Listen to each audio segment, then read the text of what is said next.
शुभम सोनी ने इस वीडियो में 5 बड़ी बातें कही हैं। सबसे पहले तो वो खुद को महादेव ऐप का मालिक बता रहा है।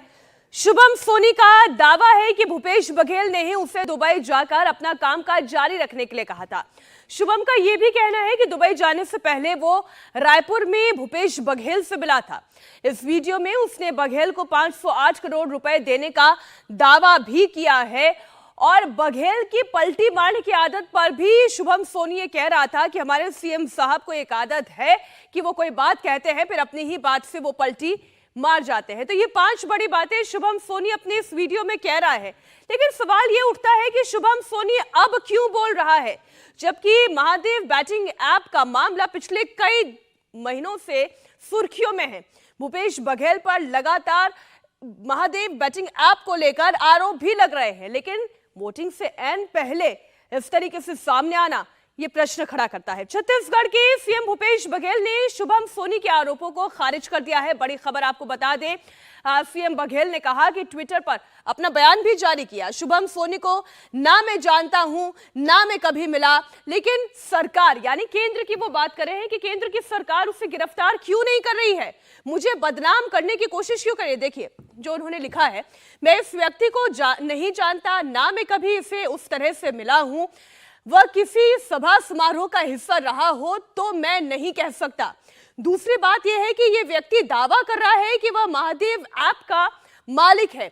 आश्चर्य की बात यह है कि यह बात महीनों से इस मामले की जांच कर रही ईडी को भी अभी तक पता नहीं थी और 2 दिन पहले तक ईडी उसे मैनेजर बता रही थी।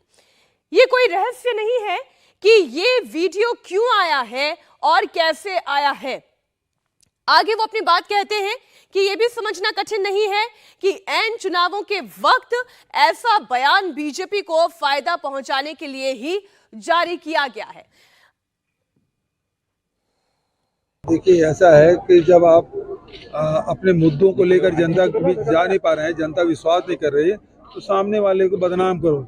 अपनी लकीर तो बड़े नहीं कर पा रहे हैं, सामने वाले की लकीर छोटी करने की कोशिश कर रहे हैं। ये निंदनीय है, इसके घोर निंदा करता हूँ। सुधांशु त्रिवेदी भी ये कर रहे हैं। आज सुधांशु त्रिवेदी बीजेपी के प्रवक्ता है क्या कि शासकीय जुआड़ी लोग सत्ता में दोबारा नहीं आने देगी छत्तीसगढ़ की जनता, उनका ये कहना है। ये जुआड़ी जो लोग हैं ना, उन्हीं के साथ हैं।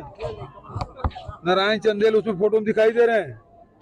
ये जो पकड़ा गया है ना, उनके पार्षद के अभिन्न मित्र हैं और उनके फोटो उनके बड़े नेताओं के साथ है। संबंध किसके हैं वो समझ आ रहा है। और दूसरी बात, सुधांशु त्रिवेदी जिस कहना चाहूँगा कि जो महादेव ऐप है बंद क्यों नहीं कराते। राज्य सरकार तो बंद नहीं करा सकती, भारत सरकार क्यों नहीं बंद करा रही है।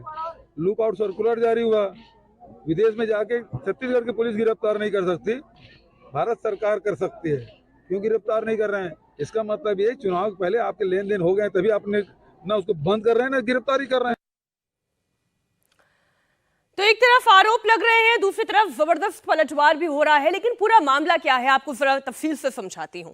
ये पूरा मामला 2 नवंबर को ईडी की छापेमारी के बाद सुर्खियों में आया, जब एक बड़ी रकम 5 करोड़ से ज्यादा बड़ी रकम जब्त की गई। ईडी ने असीम दास नाम के एक शख्स को उसे कुरियर को गिरफ्तार किया, जिसने ये दावा किया कि भूपेश बघेल को कुल 508 करोड़ रुपए दिए गए हैं। पूरे मामले में जब शुभम सोनी को इस ऐप से जुड़ा हुआ मैनेजर बताया गया था, लेकिन अब शुभम सोनी तो खुद वीडियो जारी कर रहा है, वो खुद तो ऐप का मालिक बता रहा है। साथ ही उसने बघेल पर भी बहुत सारे आरोप लगाए, जिसमें सबसे बड़ा आरोप तो यही है कि उसने छत्तीसगढ़ के सीएम को 508 करोड़ रुपए दिए हैं।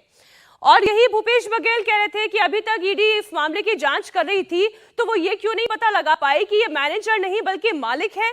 खैर, इस वीडियो में शुभम सोनी ने जो आरोप लगाए हैं, भूपेश बघेल ने इन सभी आरोपों को खारिज कर दिया है। शुभम सोनी का कहना यह है कि वो भूपेश बघेल से मिल चुका है, पहले रायपुर में और फिर छत्तीसगढ़ में मुलाकात हुई। उसने ये भी आरोप लगाया भूपेश बघेल ने कि दुबई जाने के लिए सलाह भी भूपेश बघेल ने ही दी थी, यानी कि शुभम सोनी को दुबई जाने की सलाह भूपेश बघेल की ओर से दी गई। अब तक 508 करोड़ रुपए का लेन देन हो चुका है, यानी शुभम सोनी की ओर से भूपेश बघेल को दिए गए। और भूपेश बघेल इनकार कर रहे हैं इन तमाम आरोपों से। वो ये कह रहे हैं कि ना तो मैं कभी उससे मिला, ना मैं उसे व्यक्तिगत रूप से जानता हूं। हाँ, कभी किसी सभा समारोह में मुलाकात हो गई होगी तो उसका उन्हें पता नहीं। बीजेपी को फायदा पहुंचाने के लिए ही शुभम सोनी ने यह वीडियो जारी किया है। चुनाव के ठीक पहले क्यों आया है यह वीडियो सामने, यह बात किसी छिपी नहीं है। ईडी को भी अब तक इस बात की जानकारी क्यों नहीं थी कि शुभम सोनी महादेव बेटिंग ऐप का मैनेजर नहीं बल्कि खुद मालिक है।